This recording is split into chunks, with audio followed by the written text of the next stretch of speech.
Hello guys and happy Tuesday. So in today's video, I'm sure most of you will already know, but we are going to be looking at my February budget. Now, what I thought I would do in this video as well is actually show you how I would budget with my credit card, because I think I did mention this in my first budgeting video where I actually showed you guys my budget for the first time, but I didn't actually go into too much detail. So I thought I would use this video to do that and actually show you what I do when it comes to using my credit card. So what we're going to do first is just look through my budget quickly and give you guys a quick update, and then we will just have a chat about what I basically do when it comes to my spending. But before we get into that, make sure you do give this video a thumbs up, as I know you want to, and it does actually really support the channel. So hopefully you've done that already, and now let's just look at my budget and see what is happening. So if you are new to my channel, this is actually a spreadsheet that I've been using for the past couple of months. I did make it myself, so you can actually purchase that from my Etsy store. I will put the link in the description below. I do now have a weekly spreadsheet as well, so if you do get paid weekly instead of monthly, then you can actually also get that spreadsheet, and it's basically the same layout, but rather than having just the 1 month, you've also got it split by weeks as well. So in terms of my total income, you guys will know that I do tend to grey out my salary, but I do earn under £35,000 a year, so you can probably guess how much I probably earn each month, but also being aware that I do contribute to my pension as well and some of those things, and of course tax, because we all love the tax man. But then in terms of my side hustle and business, you're probably not going to see money there for a while, and the only reason why is because I'm going to be reinvesting most of it back into my side hustle. So there are a couple of things that I do want to purchase just to kind of help my side hustle level up, I guess, so you probably won't see much there. And the same with investments as well, so I do tend to reinvest everything that I get back into my stocks and shares ISA, and then again it's very similar with dividends, so if I do get any dividends, that will be reinvested back. But then most of you guys will know as well that some of the ETFs that I do invest in, they are actually accumulating, so they will actually reinvest the dividends automatically, so I don't actually have to do any of that. So yeah, that's probably just going to be left blank for a while. But then moving on to savings and investment, so again I've been able to add about £1,000 into my savings, and then also this month I have about £300 going into my stocks and shares ISA. And then again moving on to essential bills, so you guys will know that I don't tend to pay mortgage or rent at the moment, and then I've also got a SIM contract for about £10 a month, so that hasn't changed. And then obviously I've got my charity and tithes, which I do tend to blank out just because once again I do think giving is quite personal. Then moving on to my sinking funds, so this hasn't really changed since last month actually, so I'm still adding in £20 into my Christmas presents and clothes fund. I'm actually quite happy with this, because if I do consistently keep adding £20 into my Christmas and birthday presents and all of that stuff, that means by the end of this year I'll just be laughing, because this means that it will just make my life so much easier by the time I get to December. So I'm really happy with that. Again, I've still got home insurance, so that is due about April time, so again another £50, and then personal development I've added about £20 for that. Now if you watched my previous video talking about some of my favorite personal finance books, I did have a comment asking if I do buy my books or do I get them from the library, and for me I do actually buy my books. I just love having the physical book in my hand. So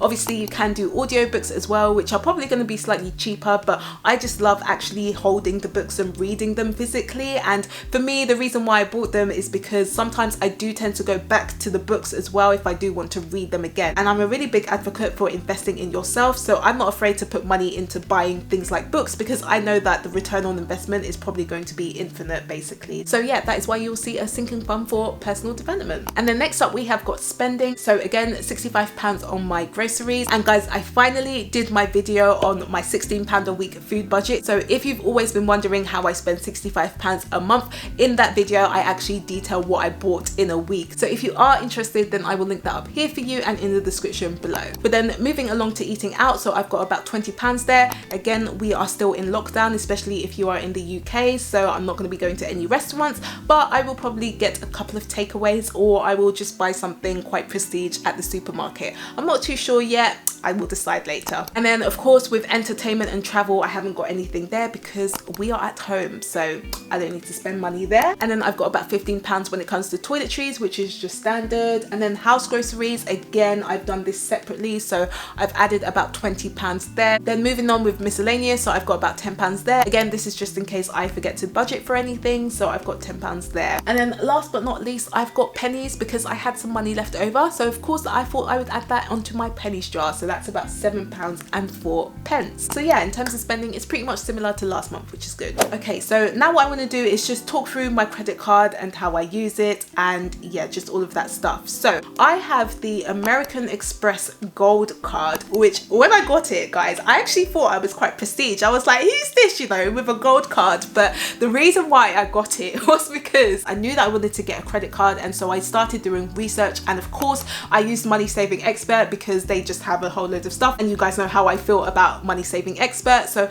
I used that website and I was looking through what kind of cards that I want to get. So I wanted ones where I could either get points or I could get cash back. Now I chose the American Express Gold card because I could get points, and you could get bonus points when you signed up as well, which was great. And the points that you can get, you can use them for different things. So for example, you can get airline miles, so things like Avios, which you can use on British Airways, or you can use it for things like vouchers for Amazon, for example. So I went with that card because number one, it was fee-free for the first year, so I was like, yes. Obviously when it comes to next year, I'm not sure if I'll probably keep it. I'm still kind of deciding at that point, but we'll see. I think the fee is about £140 a year. Don't quote me on that at all. I'm not too sure, but I knew that it was fee-free the first year, so of course I wanted to go for it. The second reason is because of the points. So the fact that I could either use that as airline miles, or I could potentially use it at Amazon, for example. And then the third reason was because you get some bonus points if you sign up, but you do have to spend a certain amount. So I think it's that you have to spend about £3,000 in your first 3 months,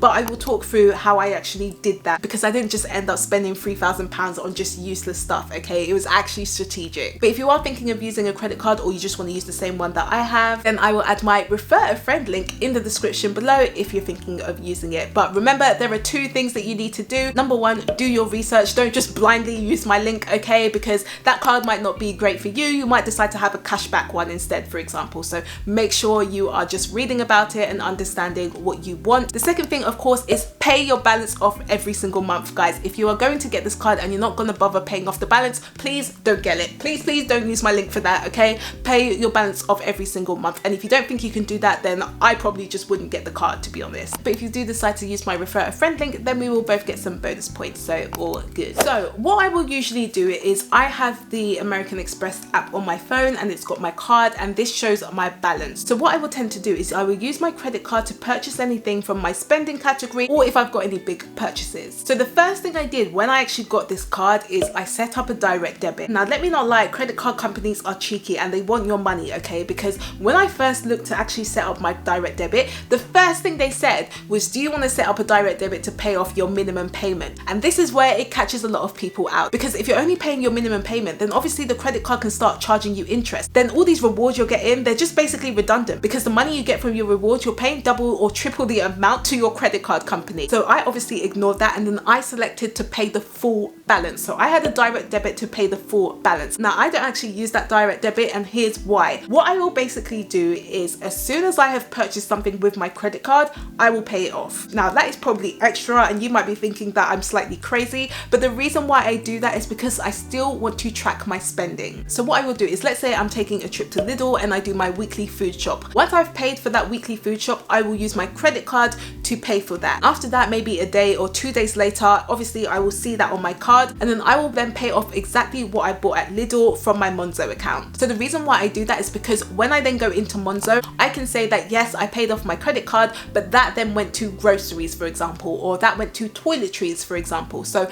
I can then still track my spending. I hope that makes sense. It probably sounds like it's a very long process, but actually once you've done it a couple of times, it's just really easy to do. So as soon as I just pay for something on my credit card, I will just pay it off as soon as I can, and then go into my Monzo and just allocate what it was. So that is exactly what I will do for every single part of my spending. And then also when it comes to things like big purchases. So at the time I got the card, I knew that I didn't want to go and do unnecessary spending of £3,000 just to get the points. I made sure to time it so that I knew that I was going to be getting big purchases. So for example, you guys will know that I'm getting married. So there were certain things that we needed to buy for the wedding. So what I did is I planned when we were going to purchase things, and then made sure I got my credit card in time. Does that make sense? I hope that makes sense. So when I knew that we were going to be buying a few things in that month, I then got that credit card. So it meant that I could actually spend the £3,000 quite easily, and remembering that we already had the money for the wedding budget as well. So then as soon as I spent the money on my credit card, I would then take the money out of our wedding pot and then pay off the credit card. The same thing will happen with sinking funds. So if I plan on buying birthday or Christmas presents,